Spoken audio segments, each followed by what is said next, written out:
Thank you very much, Joe. Indeed, Copenhagen Wolves seem to be on a roll here, looking very confident in that Game 3. Peke, what do you make of the team comp of Denial coming into this one? They had to react, but then they came out with a team comp that was lacking some kill potential. Yeah, pretty much they lack a lot of CC, I think, in team fights. They had good protection, they could go in, survive for a long time, but the other team could just keep kiting them and run back. Their support has no CC, he has seals. Mid has no CC, he has seal. No one really had any CC except either Insec on Lee Sin Insec or Nocturne Fear. That's all they really had to engage a fight, and that's not really reliable. So I think they were lacking some real CC. I also feel like the champions that Denial locked in, they needed to be ahead early. They needed to get ahead in the laning phase. Lee Sin, if he gets some kills early and starts to build a lead in his top lane, is a monster. Nobody can deal with him. If a Nocturne gets farmed and gets a Blade of the Ruined King and that Feral Flare, he can kill people. But they fell behind early. Copenhagen Wolves just had their number. They got early kills, got early towers, and the composition Denial put together, they needed to be ahead in order to win that game, and it didn't happen. Yeah, absolutely. And the Copenhagen Wolves, once they got ahead, they obviously had that Twist of Fate, which was so central. They could kite around the map so easily. Whenever they saw someone, they could just go for it and kill them. And we actually have a replay demonstrating that Kauthard on TF. We can pull that up on the screen. So before we start the replay, I just want to mention that Kauthard on TF has had hit and miss games. I know we were talking about their matchup against Gambit, where it was uninspiring. I think I'm going to use that word. Let's roll this replay out. And Peke, I want you to talk to me about like the positioning of Kauthard. He comes in on Nocturne, and then Vision's denied. How annoying is that? Yeah, that's really annoying, especially when they enter a brush, you don't see them at all. So, but they still get him, and like they are so ahead at this point, and they have so much damage that they can just chase them. Like, there's no way the other team can turn on them with no turrets close to them. So I've got a question about the Twisted Fate. I was talking about earlier today about how TF is coming back into the meta, so to speak, because of split pushing, because Exhaust is now strong, you can run him. Ghost and Flash is really good. What else makes Twisted Fate a good pick now on 4.5 and 4.6? Well, pretty much like you said, the Exhaust make him have an easy lane. Before, the troubles he had is that he cannot one-on-one assassins, really, until some point, or unless he's ahead. But now with Exhaust, you don't need to one-on-one them. You just farm, split push. If they go all in on you, you exhaust them, you just stun them, and you even win the trade. So you are really safe. Your lane is going to be good, you're going to be farm, and when it comes to split push, he's going to be the best since you have your ultimate. If someone goes for you, you back a bit, group with your team to mid, take the turret, something like that, and you can just slowly win the game and snowball like they did with him. What do you make of the summoner spells? This time it was Flash and Heal. We saw a lot of times that it was a Flash and a Ghost. Of course, if you can get on someone, you will kill him. What would you prefer to play with? Obviously, also that attack speed on the Heal. Ghost would have been good, but they have so much speed with Lulu and Karma that it wouldn't really matter. If they seal themselves and run away, you're not going to catch them only with Ghost, so you need the Flash anyways.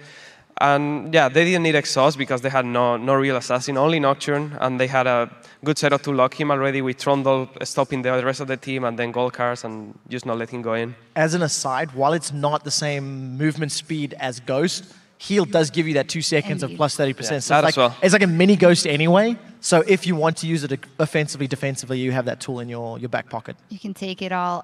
One other pick that I wanted to talk about is the Graves pick. We've seen him in 7 out of 11 games here already, 7 times picked, and it has worked out very well for the people who've seen him playing. Forgiven doing very well. Why do you guys think it is that Graves is back, and how? So I know I've spoken to a couple of the North American AD carries, a few of the guys here in Europe, and first of all, we know it's Forgiven's favorite champion. He loves Graves. Secondly, with the number of bruises that are being played that dive in your face and build damage, Graves' passive gives him bonus armor and magic resist. He's got an attack speed steroid on his E that gets lower cooldown when he auto attacks, so he gets free stats. And he's a bit more of a brawler. You kind of want to get in people's faces and you can survive a bit longer, especially if you put somebody with a shield with him. All of that bonus armor and MR scales with the shield that's placed on him. So I know the North American guys in particular were very outspoken in saying, right, he's a brawler, he's a bit buffer, he's like the toughest AD carry, and that's why we're seeing him picked up, and it kind of works. Yeah, he does work. He's, especially now, people... Will Reckless play him? What? Will Reckless play him? Maybe yes, maybe not. I still think he's not like top tier. Lucian for sure is. I like Twitch a lot, even though he's not so mobile is the only problem he has. But Graves is kind of like a bit of a worse Lucian, no? He has a lot of burst, a lot of damage. The problem is his range is lower, and his dash is really doesn't remove the slow. So if they slow you or something, they can still catch you. But I think he has a lot of damage, and you will see it a lot more. I don't think Reckless will play that much because I prefer other champions, and I think he does as well. And anyone in the team doesn't really like that short-range champion that cannot siege that well. If you are equal or you're behind and you want to try to take turrets, it becomes really hard to push with such a low-range champion. So guys, if we look at the series so far, I don't want to be a Debbie Downer for Denial, but they have fought back even when they were behind, and it just hasn't seemed to work out. Trevor, they were talking about maybe going for special picks. We haven't seen anything yet. Is that maybe their saving grace? So I feel like I got a bit of pie on my face because the end of game 2, I said they didn't need to change their picks and bans. It was gameplay. They completely changed their picks and bans, and then they had bad gameplay. So I think they need to go back to game 1, go back to that sort of standard type of picks that we've seen from them, and play their game. Games 2 and games 3, Copenhagen Wolves set the pace, set the tempo. Denial needs to interrupt that. Peke, any advice for Denial? Yeah, exactly the same. I didn't really like like I said, the setup the last game. They were, I don't know, their setup was only about being ahead. At the moment they are equal or behind, their setup is not good. TF can just move around, do whatever he wants, and they were so ahead that they couldn't do anything. Even the first fight, they were not ahead, but you could see they could not finish people. They will get on them, put them low, they will just kite them a bit, then go again in and beat them. And I think they just need to make setups that make a little bit more sense. Exactly what Copenhagen Wolves failed the first game at, and they did really good the other games. They have to do that if they want to win Denial now. Some adaptation needed going into game 4. As for us, it is time to step off the rift for just a moment, but we'll return with game 4 between the Copenhagen Wolves and Denial. Grab a snack, and we'll see you back here in 3.5.